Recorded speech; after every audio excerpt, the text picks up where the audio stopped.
Alright guys, it's finally time to follow up on my unboxing of the Huion Kamvas GT-191. As I mentioned in that video, this tablet was sent to me by the company to review, but obviously all opinions in this video are my own. So if you want a detailed look at how this tablet is packaged, what you get with it, and the initial setup, check out that video in the cards or linked in the description below this video. Since then, I've spent a bit of time getting to know this tablet to be able to bring you a nice, well-rounded sum up, as well as looking into a few of the questions and comments you raised in the unboxing video. So let's get to it.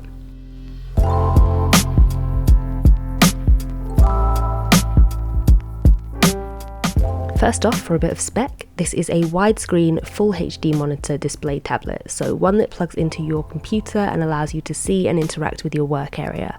The screen is 19.5 inches, which gives you a great vast area to work on and has a minimal, uncluttered, you might even say sleek design.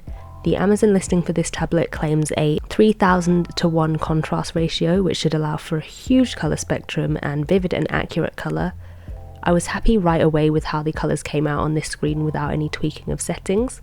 And the adjustable stand that comes with the GT-191 ranges from angles of 20 to 80 degrees to give you a few different comfortable drawing options. In terms of pen pressure, the pen has over 8,000 levels of pressure sensitivity, so to put that into perspective, the brand new Surface Pen for the Microsoft Surface Pro 4 has just over 4,000 levels of pressure sensitivity. But bear in mind that that doesn't necessarily mean that one is better than another. Other things come into play like tilt and lag, which we will talk about throughout the video.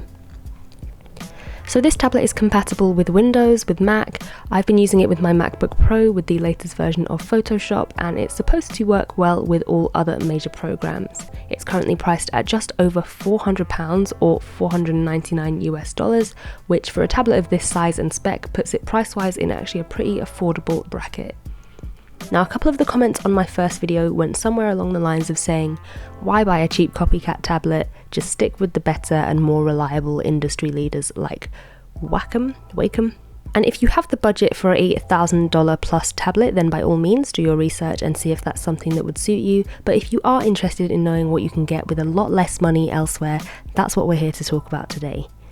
I'm just dipping my toe into the world of digital art, having previously used a non-display tablet, also a Huion. This is one that I bought myself about a year ago after a recommendation from one of you guys, and more recently the iPad Pro with Apple Pencil, so I see this GT-191 as a great middle ground with its own advantages and disadvantages in comparison.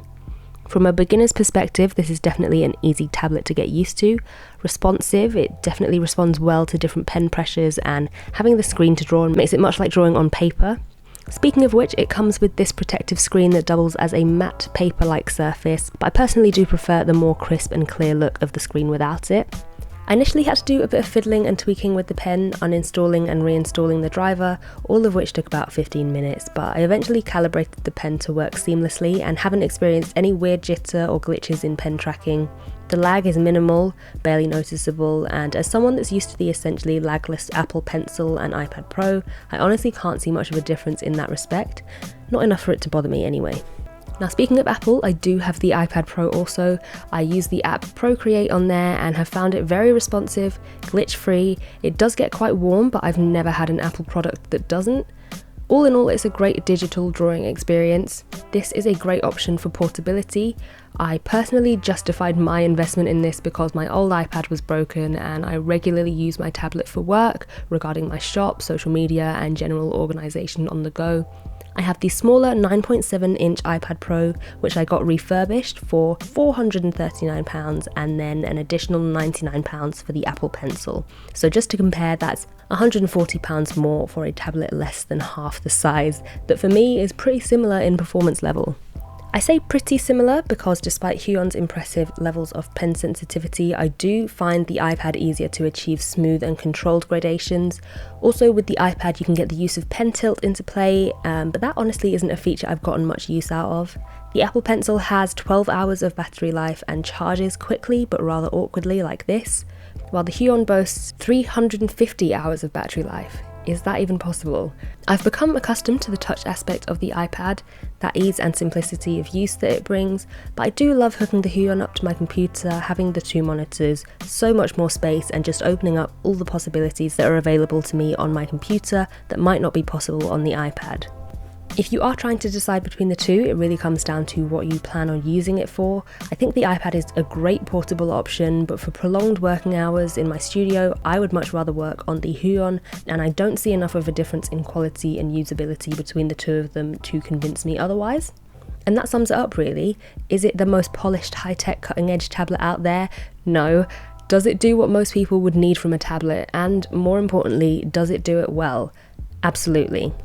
The final question I was asked on my previous video was whether or not I would be switching completely to digital art or what I'd be using the tablet for. First off, I don't think I could ever give up on traditional media. I will still definitely be producing more traditional art than digital. I just find the flexibility of digital art so enticing, I had to give it a try here and there.